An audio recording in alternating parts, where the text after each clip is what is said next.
Picture this. It's 1996. You're watching late-night TV. Could be Letterman, could be Leno.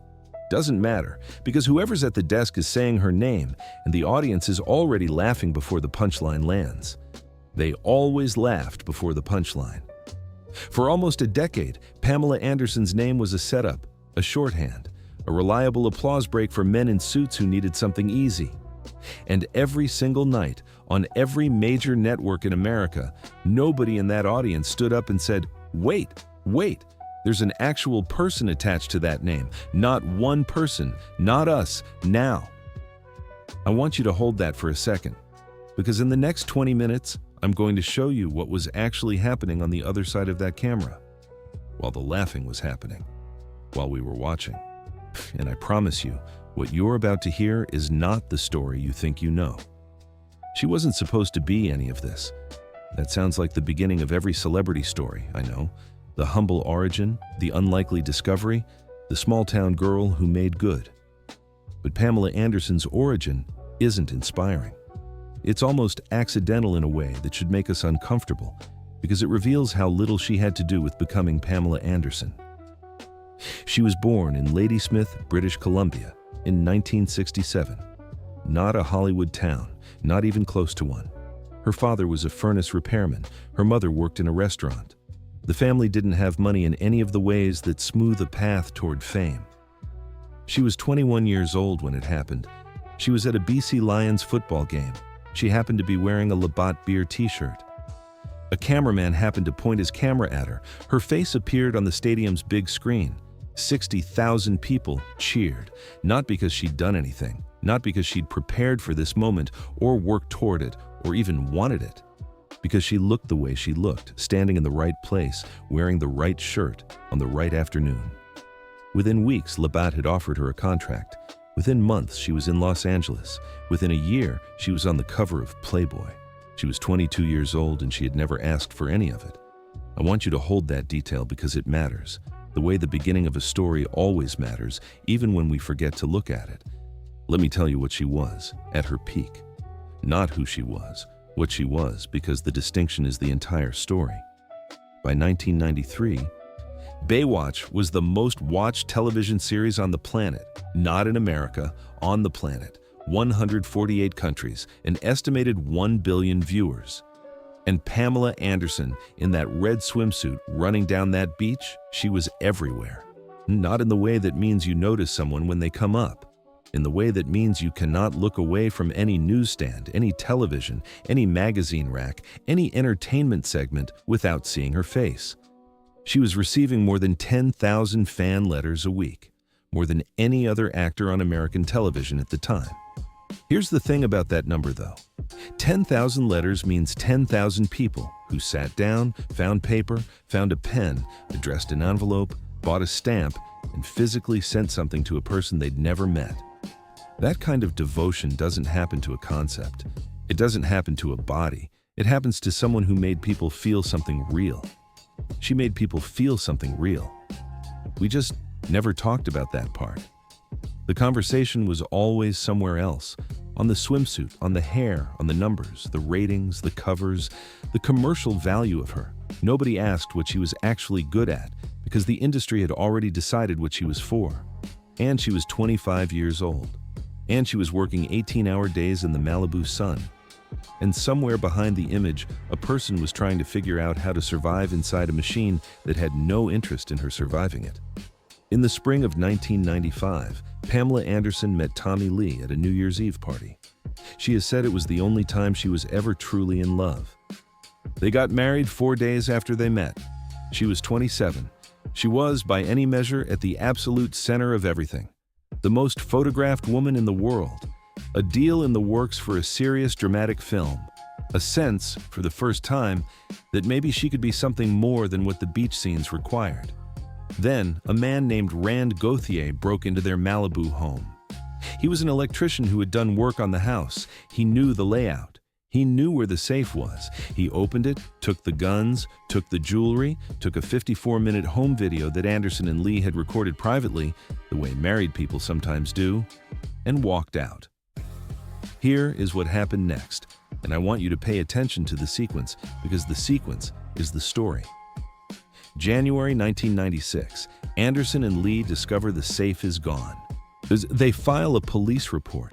They hire private investigators. They attempt through every legal channel available to them to stop what they now understand is coming. March 1996. They file a $10 million lawsuit against Penthouse magazine, which has somehow already acquired a copy of the tape. They beg a judge to prevent it from being distributed. The judge rules against them. The legal reasoning, and I want you to hear this clearly, was that a woman who had previously posed for Playboy could not reasonably claim a right to privacy over her own honeymoon footage. That was the argument. That was the ruling. A consenting adult had made one choice about her body, in one context, for her own reasons, and that choice was used by an American court to strip her of all future protection over every other image of her body forever. She was 28 years old. She was legally defenseless, and the tape went everywhere. Now, I need to pause here for a second because I think most of us who lived through this era have a particular memory of that time. We remember the tape existing. We remember it being a punchline. And if we're honest, and this is the part that's hard, we remember going along with the punchline, not cruelly, just passively. The way you go along with things when you're young and the whole culture is moving in one direction and stopping to question it would require a kind of courage that most 20-year-olds don't have yet. I didn't have it. I don't think most of us did. But here's what we didn't see from where we were sitting. David Letterman referenced her on his show so many times over so many years that a researcher actually counted them. Jay Leno, Howard Stern, who made her cry on air in front of millions of people and then played the audio back as entertainment. Every late-night host in America had a Pamela Anderson bit that they returned to the way you return to something reliable, something that always worked. And it always worked because the audience always laughed, because she was safe to mock, because she had been pre-classified by the tape, by the swimsuit, by the magazine covers, as something other than a person who could be hurt. Meanwhile, the same tape that ended her ability to be taken seriously as an actress made Tommy Lee, the man who co-starred in it, approximately 0% less hireable. His band kept touring, he kept recording, he kept giving interviews in which he was charming and funny, and the tape was, at worst, a rock and roll anecdote. For him, it was a story. For her, it was the thing that ended the next chapter of her life before it could begin. She tried. She kept trying. There was a dramatic role she'd been developing, something that would have shown a different range, a different version of what she could do. The offer quietly disappeared. There was another project, then another. Each time the people on the other side of the table saw the tape first and the actress second. Or they didn't see the actress at all. The industry didn't blacklist her with a memo. It just stopped calling. That's how it usually works. Not a door slamming, just phones that don't ring anymore.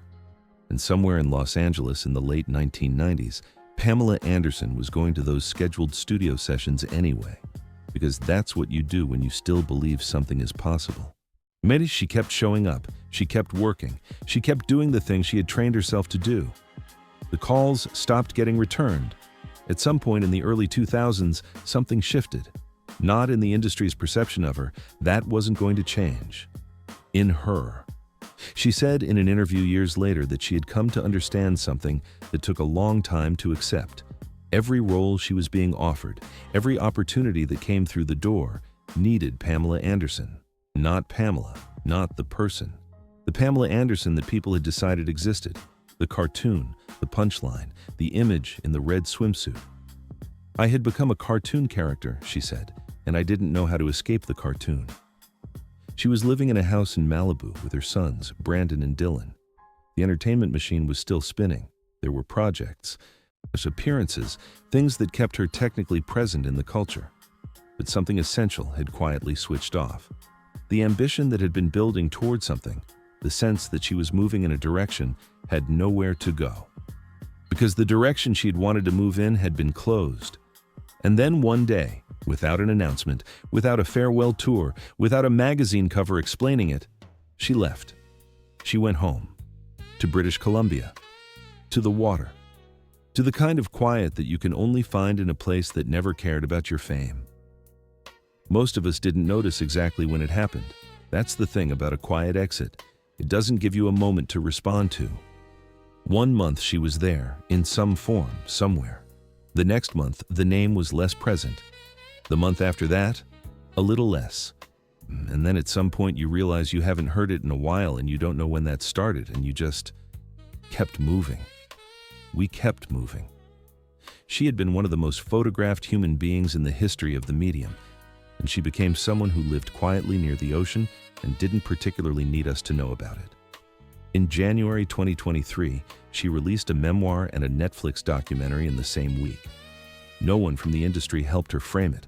No publicist shaped it. No studio had approval. It was her voice, her words, her version for the first time in 30 years, without anyone else in the room deciding what she was allowed to say. In the documentary, she talks about Playboy in a way that doesn't resolve neatly, and that's exactly why it's worth listening to. She doesn't describe it as exploitation, exactly.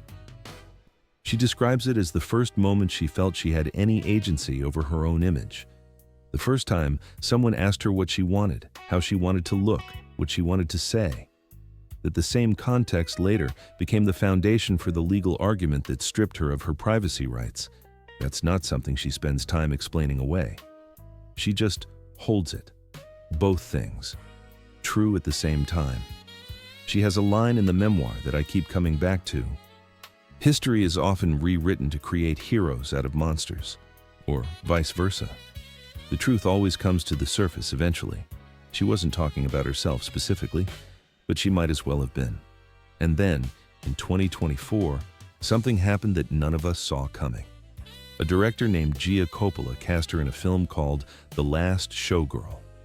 The role was Shelley, a Las Vegas dancer who has given her entire adult life to a single show, who shows up one day and discovers the show is closing with no warning, and who has to figure out at the end of her career who she is when the performance stops.